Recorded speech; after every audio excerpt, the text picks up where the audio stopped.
Karen Reed. So, like I said, I was jonesing for some Karen Reed. It's like I missed it in my life. I've told you guys that I'm on a group text thread with Addie, DJ Hungry Human, who's been on my show before, who I really bonded over the Karen Reed case, and then Bobby Sauce, who's also been on my show, who also I found him through the Karen Reed case.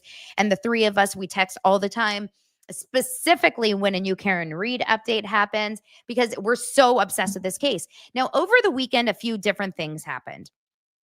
And in full transparency, I haven't had a big enough time or a long enough time to really dive deep into this email dump. But what I will do is I'll explain to you a little bit of what I know from this Morrissey email dump. And if you guys don't know what I'm talking about, in the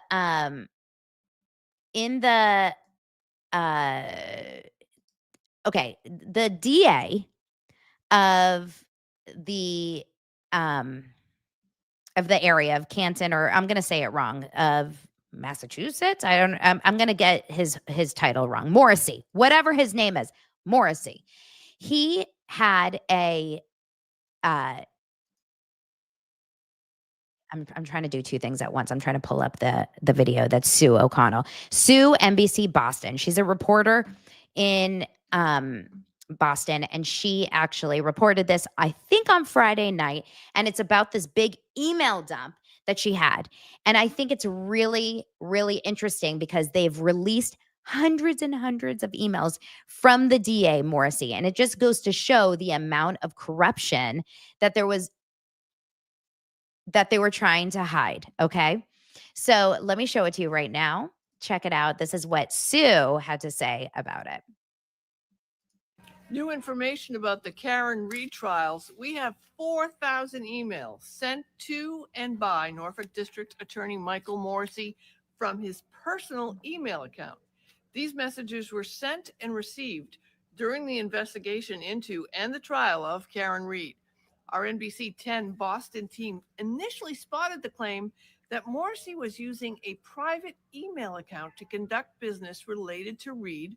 We saw that on social media, so we filed a request to review them. Here we are 10 months later, and we have them. More than 4,000 pages of DA Morrissey's personal emails. We're going to spend the entire weekend reviewing them, but here's some things that we have learned so far. Morrissey used his private account to share news articles, obituaries, and event information with colleagues. And some of those stories were about the Karen Reed case. He also shared posts written by Aidan Kearney, the blogger we know, of course, as Turtle Boy.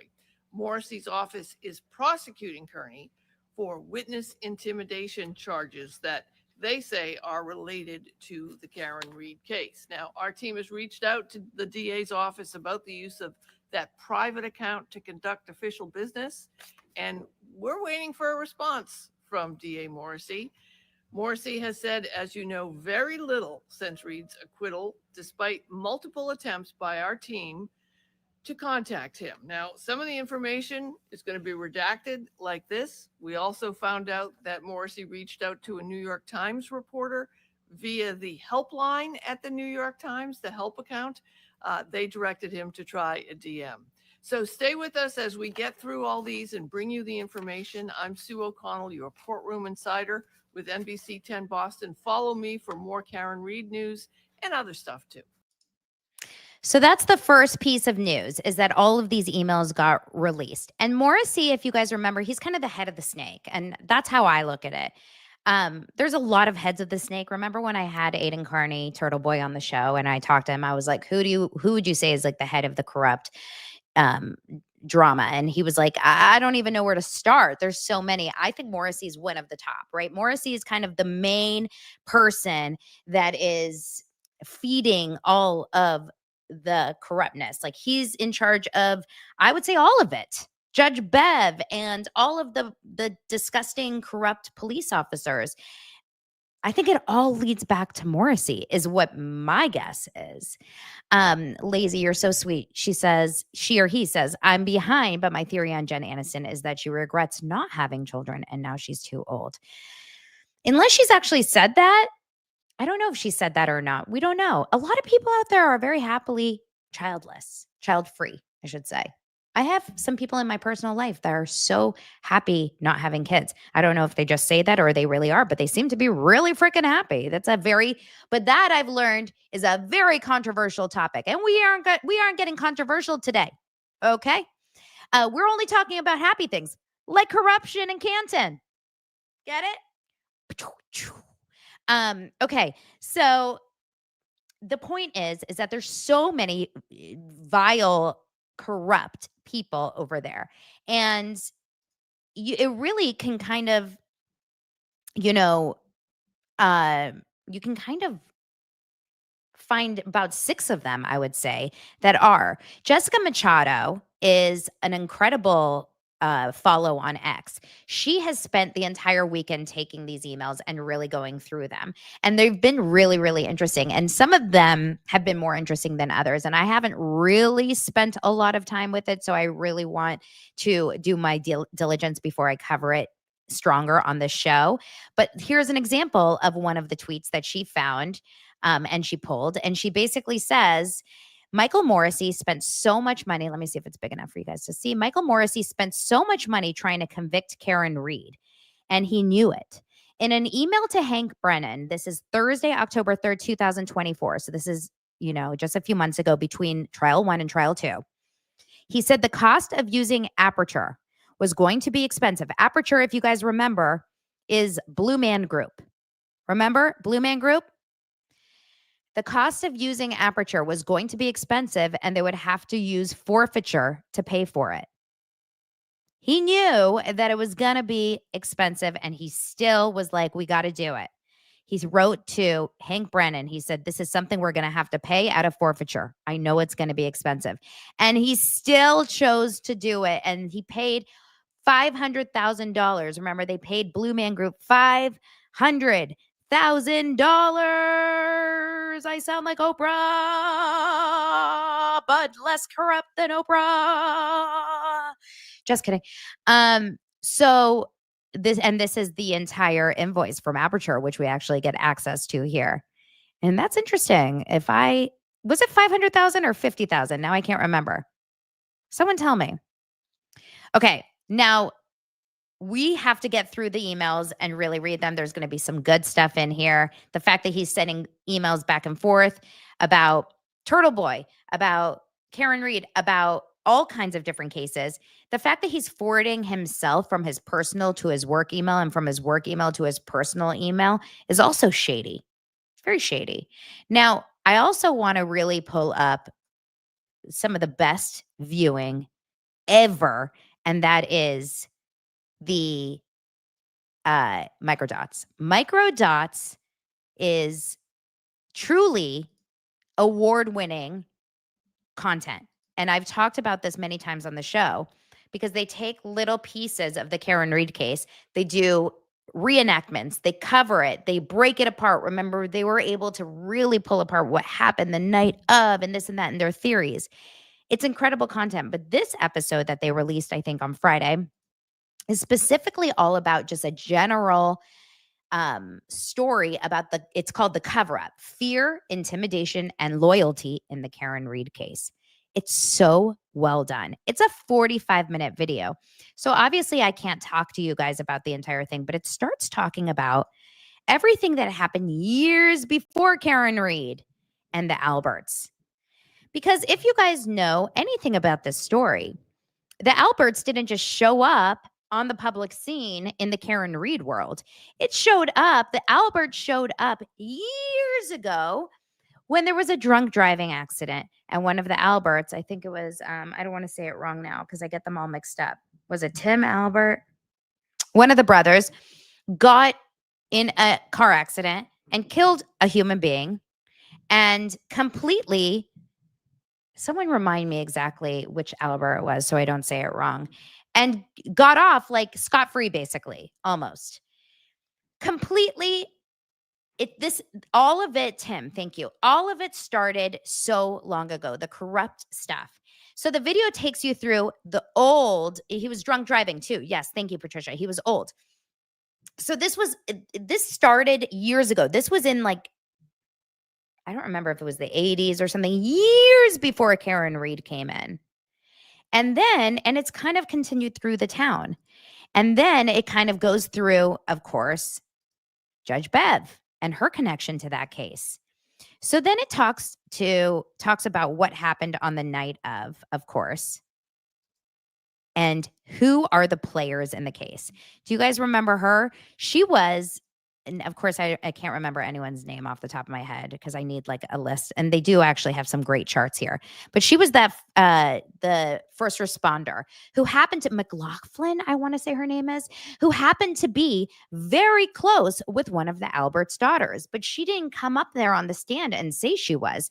We ended up only finding out that she was very close with one of the Albert's daughters, who was in the house at the time, whose parents were, remember, quote unquote, sleeping through the big drama in the house.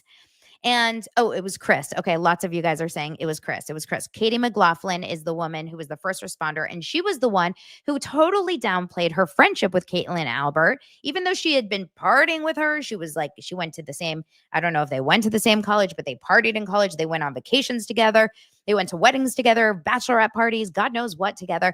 And then she was one of the first responders who also corroborated this Jen McCabe story, who said that Karen Reed totally said, I hit him the night of the accident or early in the morning.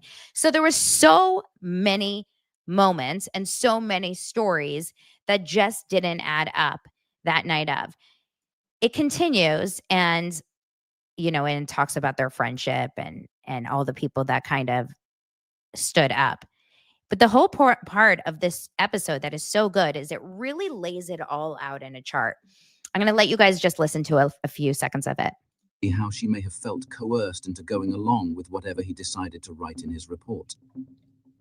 Much like Officer Kelly Dever, she presumably found herself faced with a choice: tell the truth and risk turning her community against her, or adjust her story and keep her life undisturbed. Though their circumstances differed, both seem to have followed the same calculus. She made a choice. And both have paid a heavy price for their decisions, now publicly known as enablers of the cover-up and associated with the very people most suspected of murdering John. The toll this involvement took on Katie seems to have changed her. So it talks about all these little players that were involved, of course, Jen McCabe and all of the outskirts. When they were on NBC that one night, was it NBC right after the acquittal? They were on the show and they talked about, here's Michael Morrissey. They talked about, I can't remember if it was 2020, Nightline, whatever show. It was when I was in Charleston, the day after she was free, ABC. And they talked about, we would have needed, so many people to corroborate this story. How could this be a conspiracy theory? How could this be, or this was such a conspiracy theory? This would have been like the craziest thing. We would have needed so many people to do it.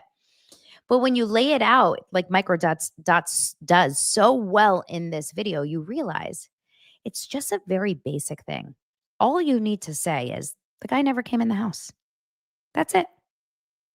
All you need to say is like that one sentence.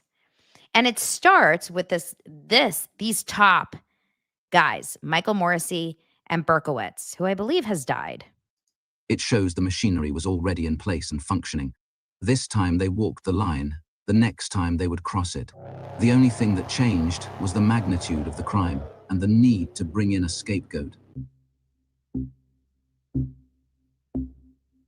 It's not just about So 1994 was the Chris Albert hit and run. Avoiding consequences. The Alberts seem intent on erasing their names from the narrative entirely, as it was with Chris, Tin, and Tristan. In 2009, there was a Tim Albert hit and run. Scrubbing any record of their involvement as if it never happened. And more importantly, they've demonstrated time and again their ability to do it. So when a crisis of the highest order, one that threatens their freedom and everything they've built, were to occur inside Brian's home, how far would they go to protect themselves?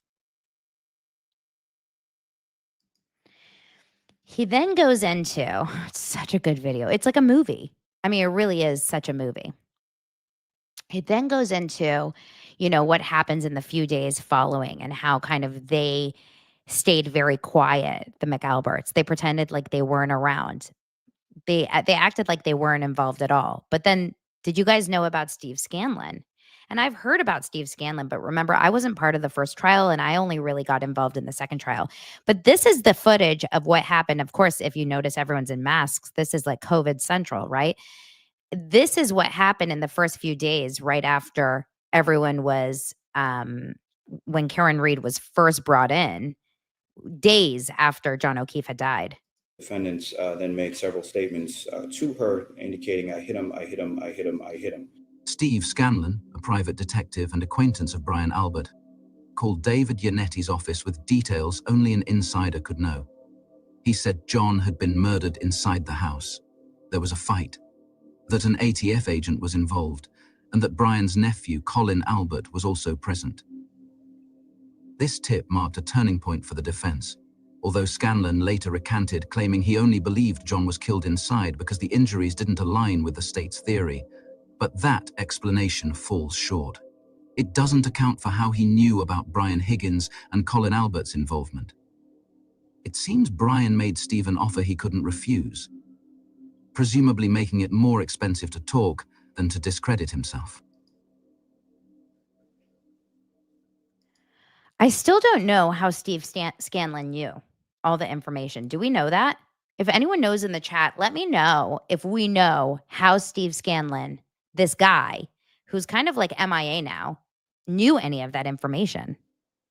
It's undeniable that Brian Albert and by extension his entire family were deeply feared. For a time, they managed to contain the whispers, silencing doubt through intimidation and bullying. Check this out. This is Which Turtle is why Boy. it must have come as such a shock when a voice emerged, loud, fearless, and impossible to silence, saying things that no one else dared to say in public. John O'Keefe was murdered by Brian Albert and by Colin Albert and that freaking dog and every other single person in that house. Here was a new species of journalist, a hybrid of the old school reporter who chases the story wherever it leads. So the story basically is saying that Steve Scanlin was a whistleblower. His daughter was at the house, is what Rachel is saying. I have no idea who his daughter is. I don't remember this part at all, or I don't know that at all. Someone tell me who the daughter is. I want to do some searching here. So he goes into it. He says, this is happening. David Yanetti's like, whoa, okay, let's get more into this story. They start doing a little bit more research on it. People start talking. But the McAlberts are like, just don't say a word, don't say a word, don't say a word. Just pretend like everything, we're so sad for John O'Keefe, right? But Turtle Boy, Aiden Carney, is not shutting up. And he has a big social media following and he keeps going. And he stands outside of that courtroom every day and he yells out loud in front of reporters, in front of all the social media people, in front of everyone with the phone. And he says, they murdered John O'Keefe. And because of Turtle Boy's insistent, loud voice, people started to say, huh? Because if not, Karen Reed would have been the only suspect and the only person that they would have looked at. The Alberts would have never, ever, no one would have side-eyed anything. It would have just been all on Karen Reed. So people are talking all the time and people are starting to really, really, get pissed. And now they're having all these board meetings and all these local community members are speaking up in 2023 saying, we're tired of getting harassed. They're all wearing free Karen Reed shirts. We're tired of getting harassed by that McAlberts.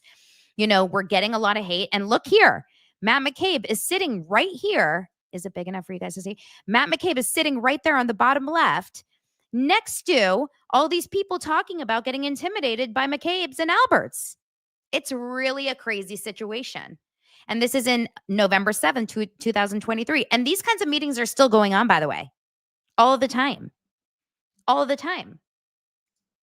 So soon after, Richie, who's the guy behind the camera here, he's the guy behind Microdots, says that before you know it, they arrest Aiden Carney for witness intimidation, because that's what you do. When you can't shut the guy up that is blowing your cover, what are you going to do? You're going to start to arrest the person. You're going to shut them up in a different way. So that's what they did. They couldn't, silence him from going outside of the courtroom and talking. They couldn't silence his social media. So the next step for him was to arrest him. A few months later, while Aiden was jailed in retaliation for his investigative work, I ran into them at a hearing. Jen made sure to let me know she knew who I was. Hi.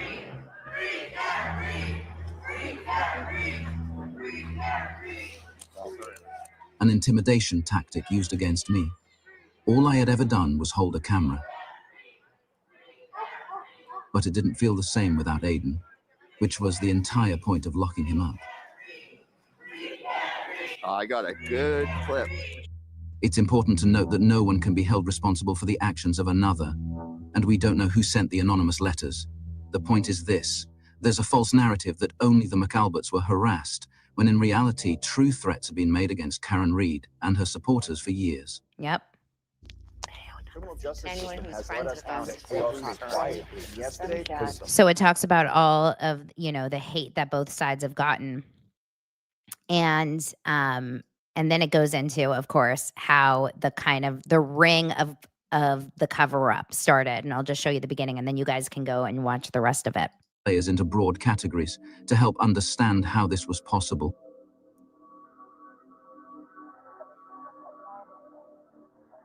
At the core of the wheel is Jennifer McCabe, Brian Albert, and Brian Higgins. Their communications in the hours after John's death indicates they were already conspiring. Their lies, combined with the deliberate destruction of evidence, implicate them beyond any reasonable doubt. Their motivation can be summed up in 2 words: self-preservation. Next, we have their immediate family members, along with 2 close friends, Sarah Levinson and Julie Nagel. These individuals were either inside the house when John was killed, or were brought into the loop shortly after. We wouldn't expect any of them to talk. Initially, their instructions were incredibly simple. Tell them the guy never went in the house. So this really gives you the entire group of people. I still don't see Scanlin's daughter, Steve Scanlin's daughter. So who is Steve Scanlin's daughter that was at the house that night? But anyway, the video is incredible. Look, it starts with just these 3, and then it shows you kind of who else was at the house that night and needed to know. And then it goes into a bigger circle of, of the cover up, right? All the lieutenants, Michael Proctor, of course, Buchanan, Gallagher, Kerry Roberts, Hank Brennan, Adam Lally, and then, of course, Morrissey, Guarino, Kerry Roberts here, who was perjuring herself. It talks about all of the specific groups of them. And then Morrissey is really, the worst. And then there's Brennan, and then our favorite. And by favorite, I mean one of the most corrupt is Judge Cannoni. Okay, Rachel says Turtle Boy has a video on Steve's situation. I will definitely check that out. Judge Cannoni, who I don't know how in the world Judge Cannoni is ever going to do another case and ever be able to do it. So that is that. And it's an incredible video. So make sure to check it out. Microdots. I wish there was like Oscar winning videos. Oscar winners for YouTube videos, because he does such an incredible job every single time he does this. It's incredible reporting. The cover up is so bad. The crime is horrible, but the cover up to the crime is what is so revealing and so scary and so awful.